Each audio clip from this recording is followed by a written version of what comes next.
બાપુ એક સુંદર મજાનો ધાર્મિક અને ભક્તિમય પ્રસંગ છે અને આ પ્રસંગમાં આજે આપણે વાત કરવી છે મહાસતી સાવિત્રી વિશે.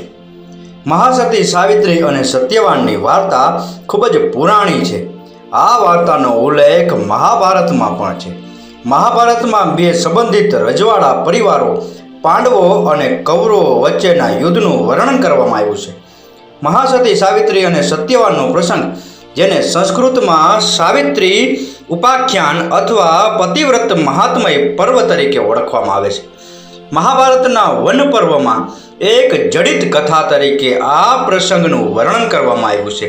5 પાંડવ ભાઈઓમાં સૌથી મોટા યુધિષ્ઠિર કૌરવો સામે પોતાનું રાજ્ય પાસાની એક કાવતરાખોર રમતમાં ગુમાવે છે અને તેના ભાઈઓ અને પત્ની દ્રૌપદી સાથે 12 વર્ષ માટે જંગલમાં વનવાસ ભોગવે છે. તેમના વનવાસ દરમિયાન દ્રૌપદીનું કૌરવ સાથી જયદ્રથ દ્વારા અપહરણ કરવામાં આવે છે. જયદ્રથ દ્રૌપદીને રાણી પદની લાલચ આપે છે, ત્યારે દ્રૌપદી તેના પતિઓ પ્રત્યેની ભક્તિમાં અડગ રહે છે. આ ઘટના પછી યુધિષ્ઠિર માર્કંડેય ઋષિને પૂછે છે કે શું કોઈ સ્ત્રીએ ક્યારેય દ્રૌપદી જેટલી ભક્તિ દર્શાવી છે? અને એના જવાબમાં માર્કંડેય ઋષિ સાવિત્રીની વાર્તા કહે છે અને નિષ્કર્ષ કાઢે છે કે દ્રૌપદી સાવિત્રીની જેમ પાંડવોનો ભાગ્ય ઉદય લાવશે. મદ્ર રાજ્યના નિસંતાન રાજા અશ્વપતિ 18 વર્ષ સુધી તપસ્યામાં રોકાયેલા રહ્યા અને બ્રહ્માની પત્ની સાવિત્રીને પ્રસન્ન કરવા માટે 1,00,000 યજ્ઞો કર્યા. પ્રસન્ન થઈ દેવી સાવિત્રીએ તેમને દર્શન આપ્યા અને તેમને વરદાન માગવાનું કહ્યું. અશ્વપતિએ તેમના વંશને વધારવા માટે ઘણા પુત્રો પ્રાપ્ત કરવાનું વરદાન માંગ્યું. જોકે દેવી સાવિત્રીએ તેમને જણાવ્યું કે તેમને પુત્રના બદલે એક પુત્રીનો આશીર્વાદ મળશે. થોડા સમય પછી રાજાની પહેલી રાણી માલતી ગર્ભવતી થઈ અને એક છોકરીને જન્મ આપ્યો. દેવીના માનમાં તેમના પિતાએ તેમનું નામ સાવિત્રી રાખ્યું. જ્યારે સાવિત્રી ઉંમરલાયક થઈ ત્યારે તેના પિતાએ તેને પોતાનો પતિ પસંદ કરી લેવાનું કહ્યું. પ્રાચીન કાળમાં રાજકુમારીઓ ઘણી સ્વતંત્ર હતી અને પોતાના પતિ તરીકે રાજકુમારોને જાતે જ પસંદ કરતી. સાવિત્રીએ આમ કરવાનું પસંદ કર્યું અને દૂર દૂરના દેશોના પોતાના સોનાના રથમાં બેસી ચાલી નીકળી. તેની સાથે પિતાએ મોકલેલા રક્ષકો અને વૃદ્ધ રાજપુરુષો હતા. જુદા જુદા રાજ્યમાં તે રોકાતી, પણ તેમાંનો કોઈ રાજકુમાર સાવિત્રીનું હૃદય જીતી શક્યો નહીં. પ્રાચીન ભારતમાં જે અરણ્યો પ્રાણીઓ માટે અલગ રાખવામાં આવતા અને જ્યાં હિંસા સદંતર બંધ કરાયેલી હતી, તેવા એક અરણ્યમાં એક પવિત્ર આશ્રમ પાસે તેઓ આવી પહોંચ્યા. આવા અરણ્યમાં પશુઓને મનુષ્યોનો ભય નહોતો. માછલાઓ પણ સરોવરની બહાર આવી માણસના હાથમાંથી ખાવાનું ખાતા. હજારો વર્ષો સુધી અહીં કોઈની હિંસા કરી નહોતી. ઋષિઓ અને વૃદ્ધ પુરુષો, મૃગો અને પક્ષીઓ સાથે આવા વનમાં રહેવા જતા. ગુનેગારો માટે પણ ત્યાં અભય હતું. મનુષ્ય જ્યારે પોતાની જિંદગીથી કંટાળી જતો ત્યારે તે વનમાં ચાલ્યો જતો અને ત્યાં ઋષિમુનિઓના સહવાસમાં ધર્મ ચર્ચાઓ કરી ધ્યાન ધારણામાં પોતાનું બાકીનું જીવન જીવતા. હવે એકવાર એવું બનેલું કે દ્યુમ્નસેન નામનો એક રાજા જ્યારે વૃદ્ધ થયો અને ગડપણથી અંધ બન્યો, ત્યારે તેના શત્રુઓએ તેને હરાવ્યો અને તેનું રાજ્ય લઈ લીધું. આ બિચારા વૃદ્ધ અને અંધ રાજાએ પોતાની રાણી અને પુત્ર સાથે વનમાં આશરો લીધો અને ઘોર તપસ્યામાં જીવન ગાળવા માંડ્યું. તેના પુત્રનું નામ સત્યવાન હતું. જુદી જુદી અનેક રાજધાનીઓ ફરી વળ્યા પછી સાવિત્રી આ પવિત્ર આશ્રમમાં આવી ચડી. આવા મહાત્માઓ પ્રત્યે સૌને એટલો બધો આદરભાવ રહેતો કે મોટા ચમરબંધી રાજા પણ આવા આશ્રમો પાસેથી ત્યાંના ઋષિમુનિઓને પ્રણામ કર્યા સિવાય પસાર થતા નહીં. ધર્મને આ પ્રકારનું માન આપવું જોઈએ. સાવિત્રી આ આશ્રમે આવી. તેણે આશ્રમવાસી સત્યવાનને જોયો અને તેનું હૃદય જીતાઈ ગયું. જ્યારે સાવિત્રી પાછી પડી ત્યારે રાજા અશ્વપતિએ તેને પૂછ્યું, પુત્રી સાવિત્રી, કહે તને તું પરણીએ એવો કોઈ રાજકુમાર તને પસંદ આવ્યો ખરા? ને શરમાતા શરમાતા સાવિત્રીએ ધીરે ધીરે સ્વરમાં હા પડી. તે રાજકુમારનું નામ શું છે એવું એના પિતાજીએ પૂછ્યું. એટલે સાવિત્રીએ કહ્યું કે પિતાજી, એ અત્યારે રાજકુમાર નથી, રાજ્ય ખોઈ બેઠેલા રાજા દ્યુમ્નસેનનો પુત્ર છે. તપસ્વી જીવન ગાળતો જંગલમાં સંન્યાસીની પેઠે તે રહે છે. કંદમૂળ એકઠા કરી પર્ણકુટીરમાં રહેતા પોતાના વૃદ્ધ માતા પિતાની સેવા કરે છે. અશ્વપતિ પાસે તે વખતે નારદ મુનિ આવેલા હતા. તેથી સાવિત્રીની વાત સાંભળી રાજાએ એમની સલાહ માંગી. નારદ મુનિએ કહ્યું કે આ એક અશુભ પસંદગી છે. અશ્વપતિ રાજાએ ખુલાસો માંગ્યો ત્યારે નારદ મુનિ બોલ્યા કે રાજા, આજથી 12 માસ એટલે કે 1 વર્ષની અંદર આ યુવક મૃત્યુ પામશે.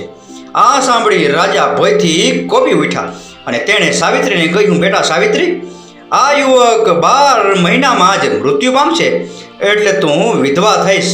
આ બાબતનો વિચાર કર અને તારી આ પસંદગી પડતી મૂક. પ્રિય પુત્રી, ટૂંક આયુષ્યવાળા વરને તું કદી પરણવાનો વિચાર કરીશ નહીં.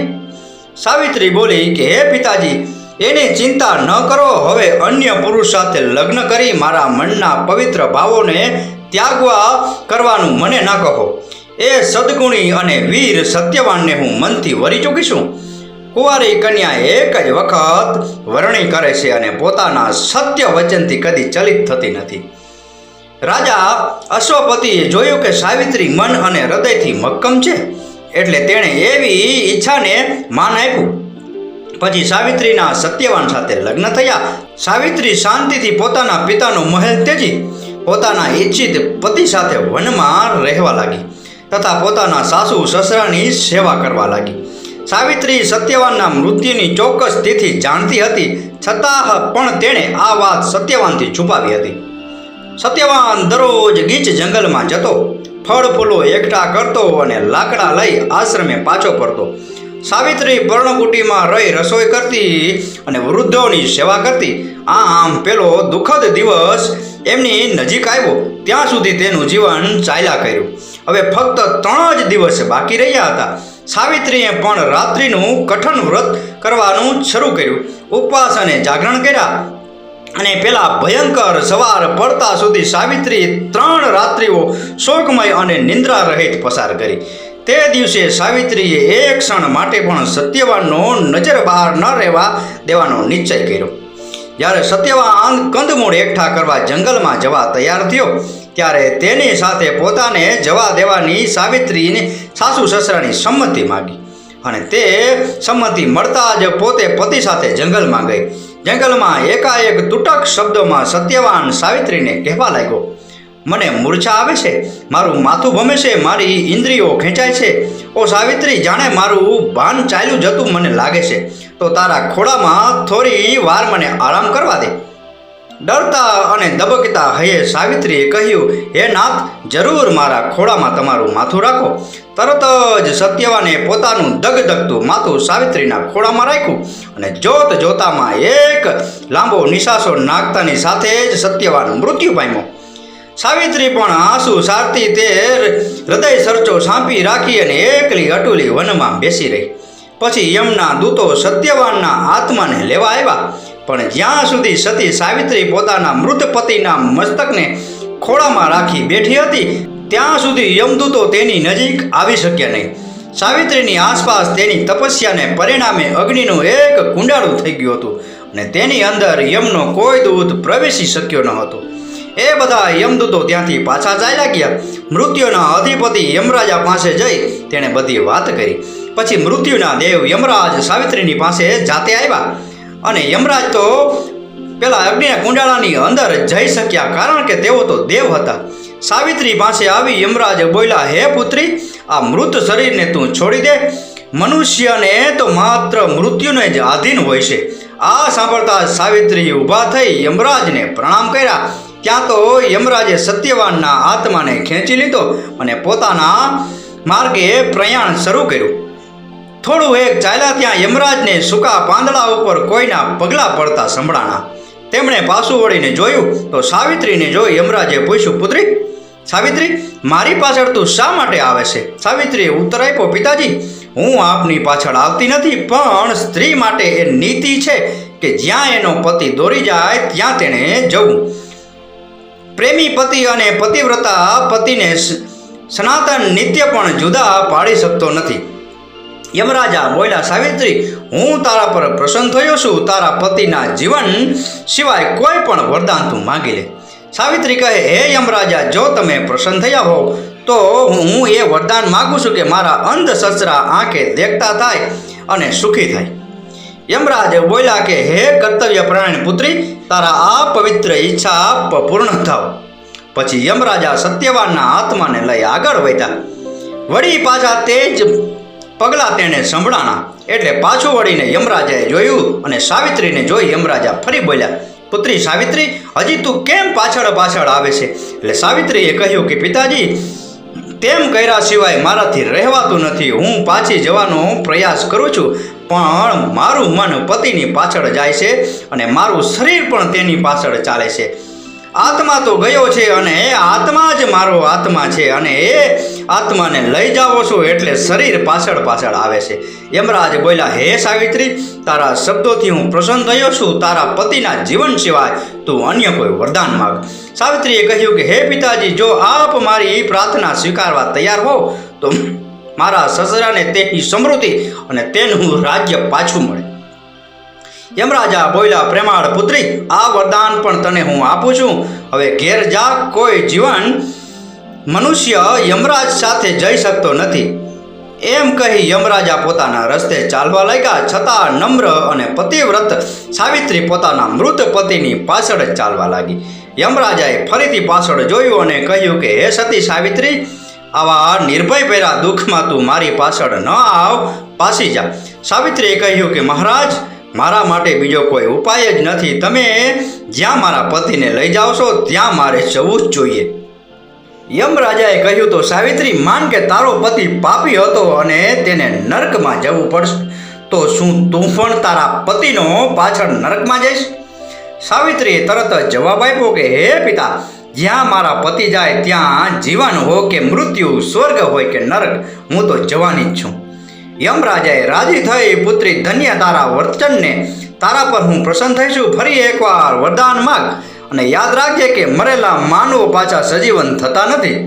સાવિત્રી કહે, દેવ, જો આ પ્રસન્ન થયા હો તો મારા સસરા નિર્વંશ ન રહે, તેનું રાજ્ય સત્યવાનના પુત્રોને મળે.